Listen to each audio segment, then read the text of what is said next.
Hey, how's it going, you guys? It's Scott with Everyday Home Repairs, and on this video we're going to dive into a property I recently purchased. We're not really going to do any specific how-to. I'm not going to show you how to change out a faucet or how to install an interior door, so it's a little bit different from what we're normally putting on the channel, but I think it is of interest, and a few of you have mentioned in the comments that you're interested in knowing more about these properties that I purchased. The interesting thing about this one is it's right there around a $10,000 house, which depending on where you live might sound insane that you can actually buy a property like this one with a roof and actually standing for $10,000, but you can. This is kind of small town investing in my area. It's rural community investing.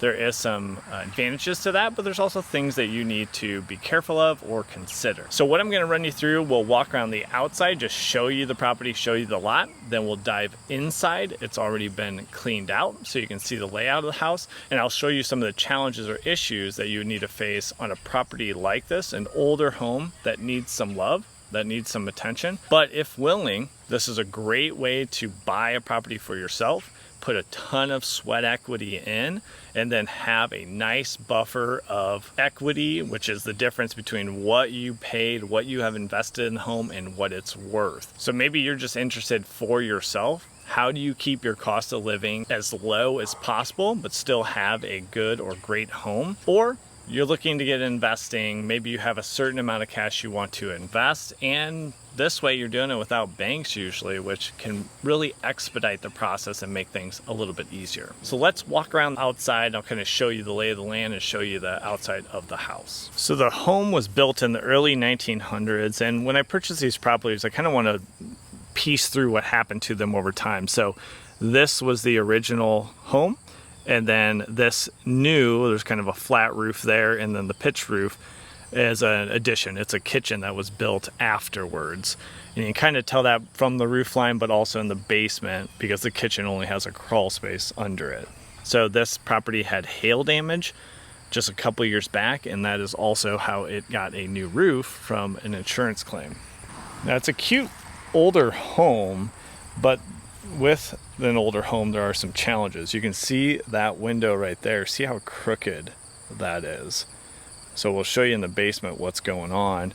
Now this home for years has had downspouts off, water going right along the base, kind of washing out this area, and actually putting a lot of dirt in the basement, which I'm digging out currently. Now this overall lot is huge. The lot is 150 feet by 207 feet. So I think that works out to about 0.7 acres. So overall, the home is pretty cute, and it does have some monster trees on the property, which gives you actually great shade and does help to cool the house. Now, obviously, when you're buying properties like this, you're gonna have older windows most likely. Possibly you'd have vinyl replacement windows. This one has a lot of the older windows, so these are all things you need to take into consideration depending on what you want to do with the property. Now here's the west side of the home. You can see it actually has a single car garage that's on the lower level, which is kind of interesting. What I like about this lot, it has enough elevation change. There should be no issues in getting the water away from the home, even though that was not done in the past and has caused some issues. But that's pretty much the outside. So let's dive in on the inside and take a look. So here is that little addition that I said has a crawl space under it. So this was a bigger kitchen that was put in place. So we're missing, that was a cooktop here. That would have been your oven. So we're missing some appliances, but again, for a $10,000 home, often you are missing also a refrigerator. That is something you're gonna have to take into account. Now you're not gonna really be able to tell as much, but the floors do have some issues. They are sloping a bit. The floors are not in terrible condition, but most people would probably just come through here and put in carpet. Now there is some structural issues, and some of the telltale signs is you can actually see parts of the home separating, and thus the wood floor is starting to separate. So this single bathroom, the only bathroom in the home, is starting to separate in addition to this little laundry room. But when you're buying houses for $10,000, I mean, a lot of the things I'm looking at are things like the issue we see with the structure, smells. So if there's been pets in here and there are floors that are soaked with pet urine, I mean, that's stuff you got to take into consideration because it's going to be hard to get those smells out, and that will cost you money. Now here, remember on the outside, we saw that sloping window. So you can see the plaster has significant cracks. I'll show you in the basement what's going on. There was termite damage, so one of the main structural beams needs to be actually just completely replaced. But overall, the layout, the space is not bad. There's one bedroom on the lower level, obviously super dated carpet, wood paneling. But just give you guys an idea of kind of what you get in some of these rural communities for some of these old homes for $10,000 or so. Now, a very steep staircase. This staircase would not meet current code. You see a nice crack in the wall there. Now this is kind of a bonus room. I wouldn't necessarily call this a bedroom. So this home has 3 bedrooms and 1 bath, about 1,300 square feet. This would be one of the bedrooms. So it's really just got a subfloor right now, the old planks. This is more signs of the home having some separation. So on this side is your chimney coming up through, and then on this other side would be part of the home that has settled out and that structural beam is giving way. And it just has a small little closet off to the side.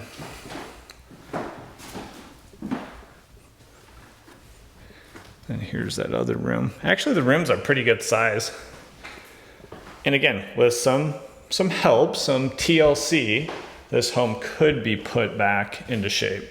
Now, because this is a story and a half, you're gonna have the ceiling sloping in, you're gonna have some kind of low clearance in terms of headroom as well. All right, now let's go down to the basement. So if you didn't know the walls were plaster, here's a good way to see the lath and plaster on the backside. And also you have exposed knob and tube and some patchwork. Do be careful on this. If you're not comfortable with this type of work, this could be something that would be very, very expensive and just something you need to consider if you're going to take on a project like this. Now that is the garage that we saw from the outside. That is the little crawl space and how I knew the kitchen was added on afterwards. And all of this actually had dirt in it. Had about, I'd say 2 or 3 inches of dirt that I've dug out. And you can see we are not done digging. So that's going to go back to quite a bit of dirt on that corner. That's the source of it. That's where the water was coming in from those downspouts, pouring water back to the base, back to the foundation. That is why it is critical to get water away from your home. But this really happened over probably 10 or 15 years. This type of damage doesn't happen overnight.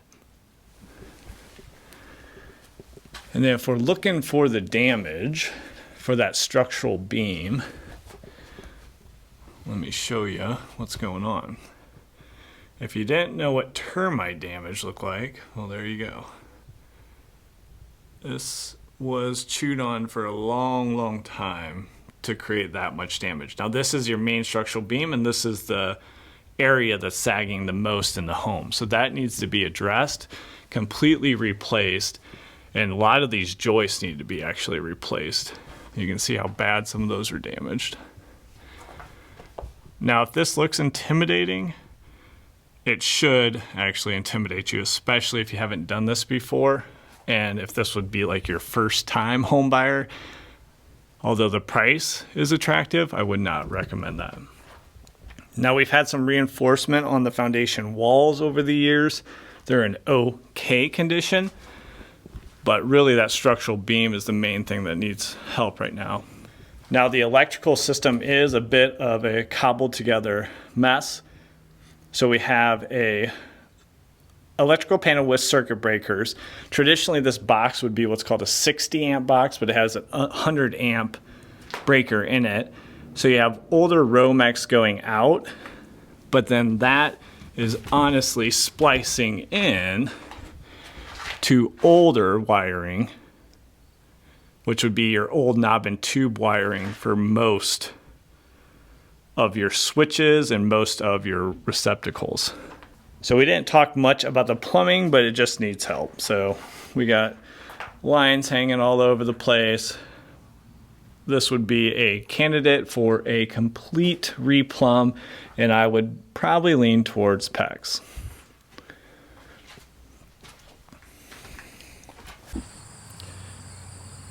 So that gives you a little better idea of what, at least in my area, $10,000 will get you. Now, if you're not scared away yet, I'm gonna run through the numbers, how much did I actually spend on this home compared to what I'm gonna sell it for. And then also, I will let you know, how do you find these type of deals?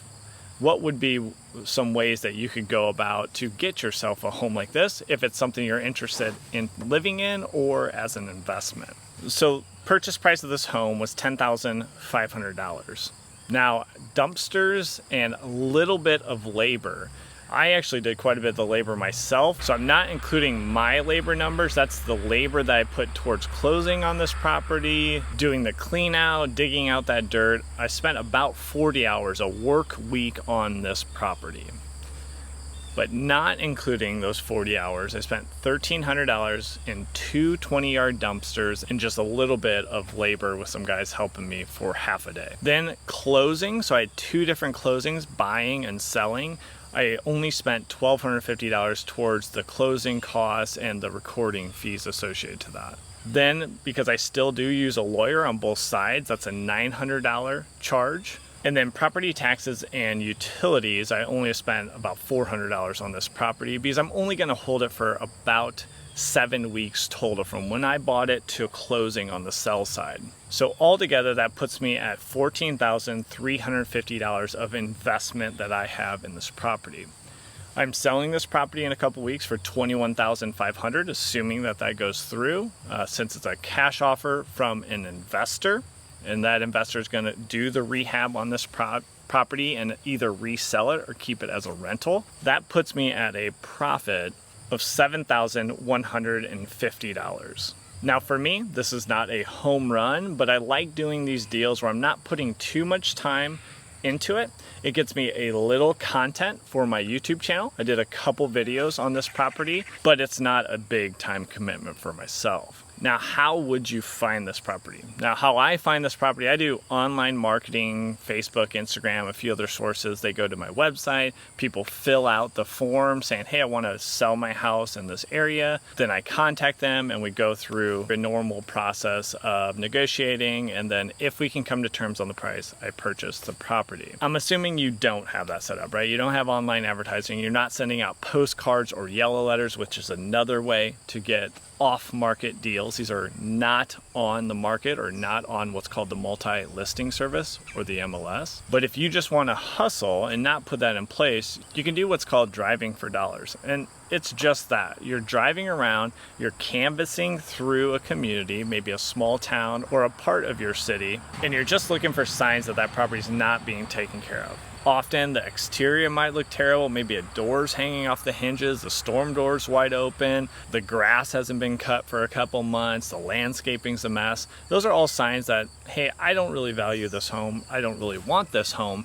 Those are your prospective sellers. So what you can do is just Google your local county and Google the tax assessor or tax lookup website. What you'll do is you'll look up the address and you can find who is paying the property taxes on that and what is their mailing address. And you can make the message very simple. You can say, my name's such and such, I am a local investor, Or I just want my first house and I saw this house. If you ever want to sell, just let me know. Here's my number. Really, it can be that simple, and that can generate leads. It's not going to happen on your first. It's not going to happen on your 10th. It might not even happen on your first 100 times you do that. So you do have to hustle to find these type of deals, but they are out there if you put in the work. So that's it. Give you guys a little more insight on another part of my business outside of YouTube. If you have any questions, I love talking about this stuff. Just let me know. I'd be happy to help you guys out and at least give my 2 cents if you're looking for this type of home for yourself or as an investment.